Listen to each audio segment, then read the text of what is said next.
Hey, welcome to the first week of the CSA. I put 4 apples in bags this week, so I want to tell you about some of them.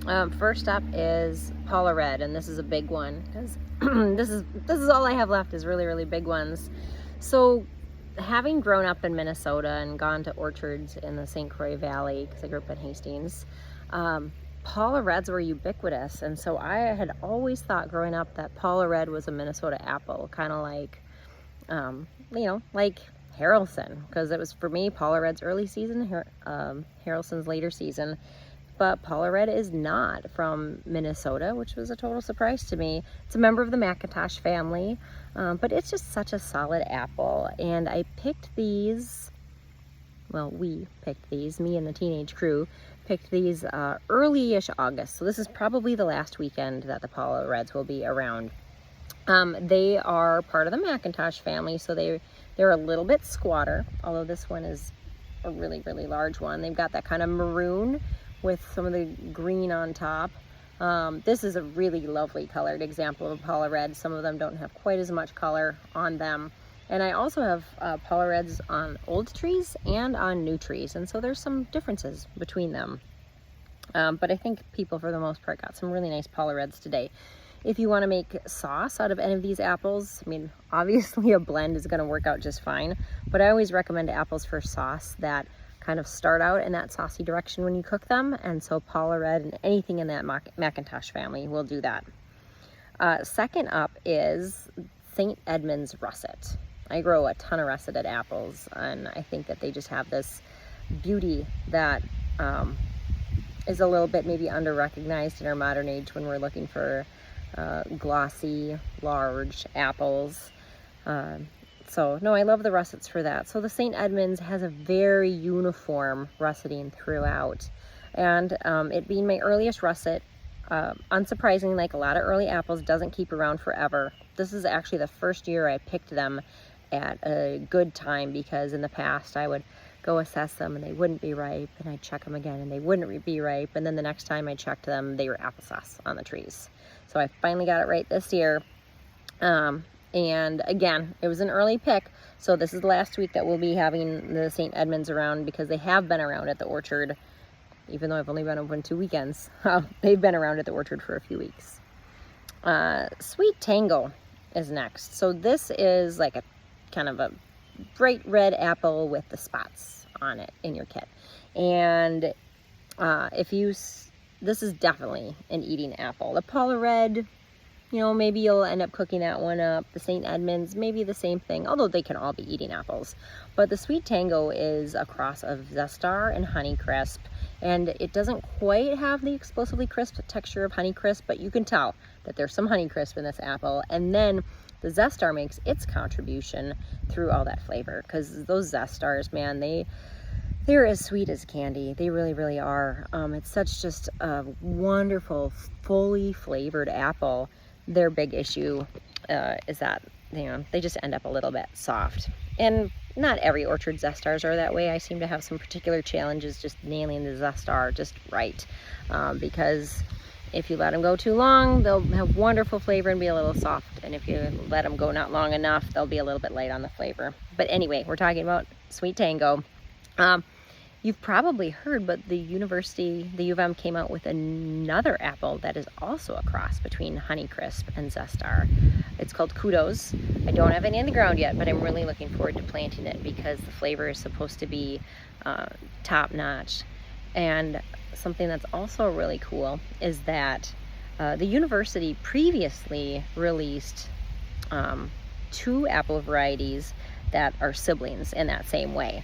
So back in the late 70s, the university crossed Northern Spy with Frostbite and came up with both Keepsake and Sweet 16. We'll be talking about Sweet 16 next week.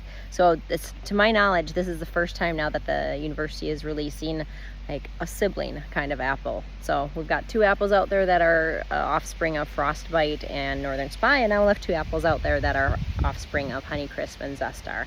So I'm always kind of into the apple family tree and how those genetics kind of move down to second generations of apples. That's kind of part of the fun for me. All right, and then I'm really excited about ginger golds this year. This is actually This is like an average sized ginger gold this year. I've got some big honkers, but honestly, I've been eating more ginger golds than sweet tangos for whatever reason. I think this is just a lighter texture. It's crisp, but it's not as crisp as a honey crisp or sweet tango, but it's just like pleasant and light and so refreshing. There's just so much to like about this apple. One time I heard somebody say that they don't like yellow apples. Come on. Don't discriminate against the yellow apples. And I think the best of these, when they're overripe, they can get yellow. And when they're underripe, they're green. But when they are perfectly ripe like this, they're kind of yellow-green. The skin has just a slight translucence to it. And no, they're just delightful. It's just a delightful eating experience with these ginger golds this year. And my crop of them is abundant and beautiful, like my crop of so many apple varieties this year. I'm so grateful. For those of you who got hard cider this week, you have a total mystery bottle, I know. And I saw a lot of requests for 4-packs or not flavored ciders or dry ciders. And so I'm gonna try and manage that balance for you and acknowledge special requests when I can, because that's important to me too. I want you to be happy with this. For today though, or for this week's CSA, I put in strawberry lemonade, which I bottled under the Roundabout label. So Roundabout is my federal government approved and state approved label that lets me put my small batch experimental ciders into it. So I made strawberry lemonade this summer as a flavor that has been in the works actually for a couple of years. And I put it in boxes today because, I mean, it's a summery day and it's going to be a bit of a summery week. And it is a summer cider for sure. I'm actually calling it Summer Crush, as its fanciful name is what the feds call it. So Summer Crush is a strawberry lemonade cider. It kind of straddles the same line that cherry rhubarb does. So it's not too sweet. And it's got tartness that helps balance out that sweetness, but it's definitely got like plenty of fruitiness. So even though there's not actually all that much sugar in there, and all the sugar that's in there just comes from fruit, it just tastes like there could be, just because it's so fruity. So that's what's in your mystery bottle of Roundabout cider that doesn't have any identifying characteristics on the label.